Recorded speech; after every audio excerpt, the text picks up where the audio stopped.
Why, hello there, Nightstow here. I hope this video finds you well today, and I thank you for tuning in, very much so. Today we're doing something just a little bit different. I'm going to be just showing 5 knives that won't be breaking the bank, and will not be weighing you down. These are 5 ultra-light knives, and we're going to start right off with the, I guess, the evergreen and the very iconic almost at this point, Civivi Elementum. In fact, I use this knife as a comparison knife on my channel regularly. Well, the original versions in D2 here were under 50 bucks. So that's what I'm going to consider the not breaking your bank part. And this thing comes in under 3 ounces. So it's not weighing you down either. This particular one has wood scales, steel liner. It is D2 on bearings, of course. I've taken off the clip just for convenience sake of the comparisons. But even with the clip, it is coming in, well, I should say even without the clip, it's coming in at 2.6, so yeah, even with the clip, it's not going to be passing that marker. It's ultralight, it's hollow ground, it's something that you can just throw into your pocket, carry conveniently, good jimping, good ergos. I would say that there could be a little bit better lock bar access, but I mean, these things are popular for a reason. They're good. And there are definitely options, including a button lock and some updated variants that do run you a bit higher in price point. They're definitely worth checking out if you want to spend that, but you can't go wrong with just the old school Elementum, which is why I'm starting off the list with that one, alright? Let's go with something a little bit less foreseen. And this is the Tac Ray Tarcus. I actually got this off of Amazon. I'll of course put links and stuff down below, and if you would care to use them, that would help the channel. This is in D2 as well. This has got a very thin, slicey blade. Geometry alone makes this thing pass through stuff like butter. It's got a great plunge grind. It's got G10 scales with just a tiny bit of steel inserts. That's what these screws are for the housing of the crossbar lock, which this is, of course, a crossbar lock, with this laminate G10, or not laminate G10, laminate carbon fiber over the G10. Very reflective, very interesting. Got some flecks of red. Got a lot of red in there, honestly. Deep carry pocket clip. It is not reversible, which is the big unfortunate part of this, because, of course, the crossbar lock is rather ambidextrous. Yeah, it's just really utilitarian. You've got a decent size. I mean, it's a bit bigger than the Elementum here. I mean, this is definitely closer to 3 I think this is 3.4. No, not quite 3.4. No, it's straight up 3.5 inches. So it's 3.5 inches of blade here. So you've got a larger piece with stop pin attached to the blade, out of the way. Surprisingly decent flick off of these spring crossbar.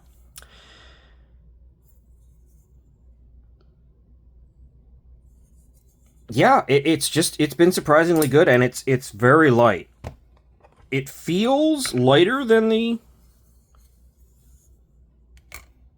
yeah, it's about the same as the Elementum here, even with its clip. Yet, because of its size, it feels almost lighter. It just spreads it out. So this one really is not going to bother you too much.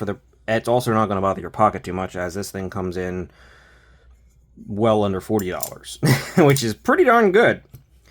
I can't, of course, testify to the HRC. I mean, they're not quite as reputable of a company as Civivi in that sense. But at this thin blade, it's not going to matter. So something just to throw in your pocket and carry around. Yeah, this is actually a pretty good one. And even with the square body, it's surprisingly comfortable in the hand. Oh, hit my knuckles there. Of course it did. Now, the one that's been sitting here is, of course, the CJRB Pyrite. This has got the sheep's foot blade shape. And this one has rose gold finish and blue plastic handles. It is ARR PM9 steel. It's a button lock. There are tons and tons and tons of options for the Pyrite. You can get cheap ones, you can get super expensive ones. However, This came in well under $50. Again, full-size knife. And, again, we're looking at 2.85 ounces. Tiny bit heavier, but still under that 3-ounce mark. It is not an anchor. It is a good cutter, nice and thin, good plunge grind. Really nice, kind of small, but very usable and well-placed thumb studs with this sort of chamfer down to them. Or whatever you call that, a cut-in one, who knows. A little bit of texture here. I actually really like this, even though they're plastic. I really do like these handles. They just feel, they feel good. They feel solid. There is full steel liners underneath them. It is reversible pocket clip on this particular one with a deep carry clip. Works really well in and out of the pocket. The Pyrites took off because, well, they're good. And there are a ton of variants of them. But there are some that come in under that $50 mark, and that absolutely makes them just worth mentioning on a cheap and light list, right? Now, back to something a little more, maybe not well-known.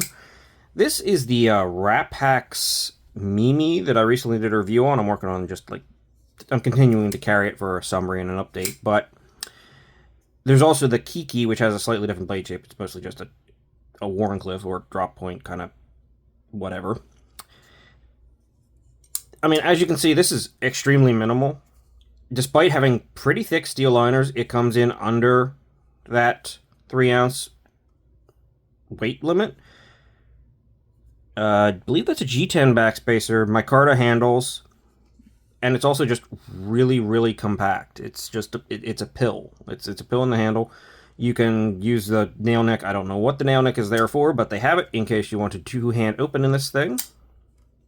Stop pin again, attached to the blade. Insanely good sharpening tool and plunge grind. I mean, look, giant sharpening tool. Plunge grind basically goes straight down. I mean, that is ideal. It is hollow ground. It gets pretty thin behind the edge. It does taper a little bit up towards the tip to get a little bit of thickness. You can kind of see that there. But this thing is great for just throwing in the pocket. It doesn't take up a lot of room. It doesn't weigh a lot. And just pulling out to make those quick cuts that you might need during a day or a week or whatever, it could just disappear into your pocket completely. The clip is a little bit big and showy. I mean, it says Wrap Axe on it, but it's actually really quite comfortable. I mean, I feel it, but it's so rounded and softened that it just works. It just works. There's also this, I guess, lanyard loop at the end here. I don't particularly care for that. You could probably, I don't know if you can remove it, but you could probably cut it off without much difficulty, which I may actually do. I don't really have any use for it, so. And also this round flipper tab. If you've never experienced a knife with a round flipper tab, as much as it seems like that wouldn't be a good idea, they're almost always the best. They just catch at some angle with just a little bit jimping, and yeah, it just pops right out there. This particular one is not a button lock, but a button-operated liner lock, I should say. And VG10 steel. Definitely a good option. Coming in under that $50 price point.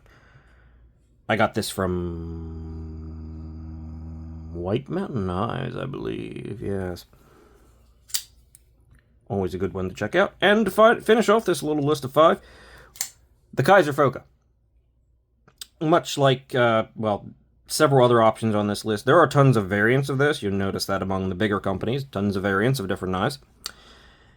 This particular one in ABL and the one that comes in D2, whether it be the crossbar lock or the button-operated liner lock, both fall under the $50 category. You can definitely get more expensive variants with the Damascus and everything like that, and better micarta, and I think there's, I forget what the top steel that they come in is, but you can also get them cheap and light.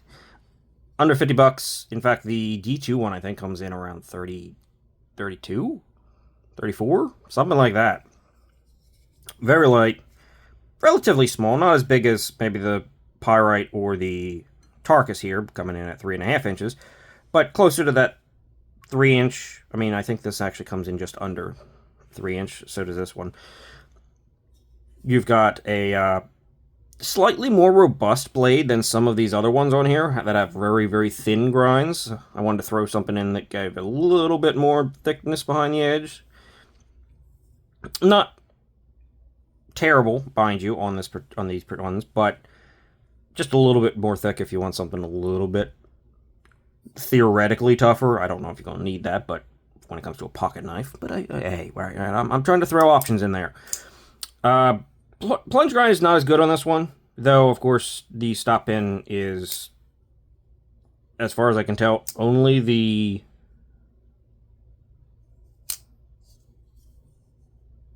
Really?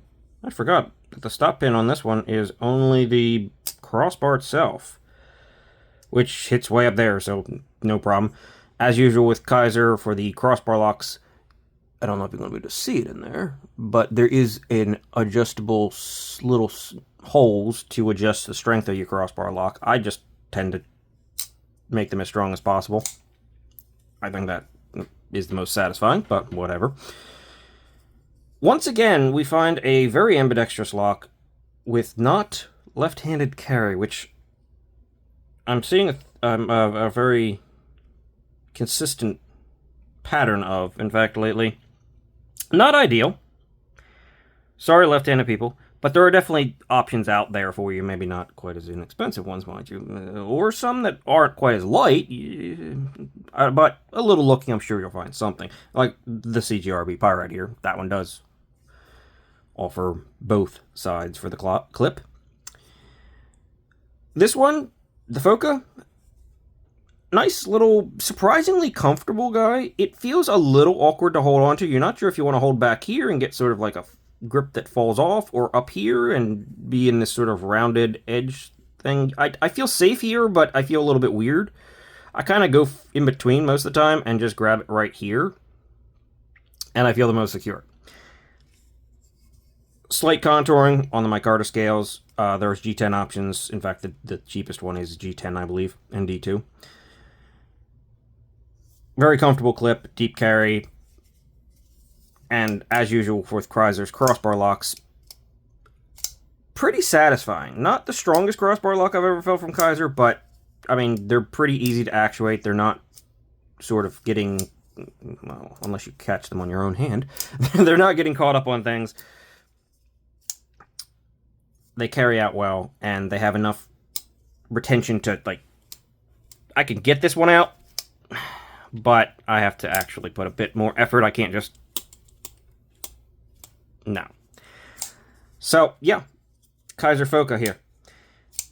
And I think that's going to be my list today for just the switch up of 5 knives that are both light and will not break the bank. Just sort of something that you can throw in your pocket at any given time, and if you don't forget they're there, at the very least, they won't be burdening you. Words today, apparently. That'll do it for me. Thanks for watching. Have a great one. Hope to see you later.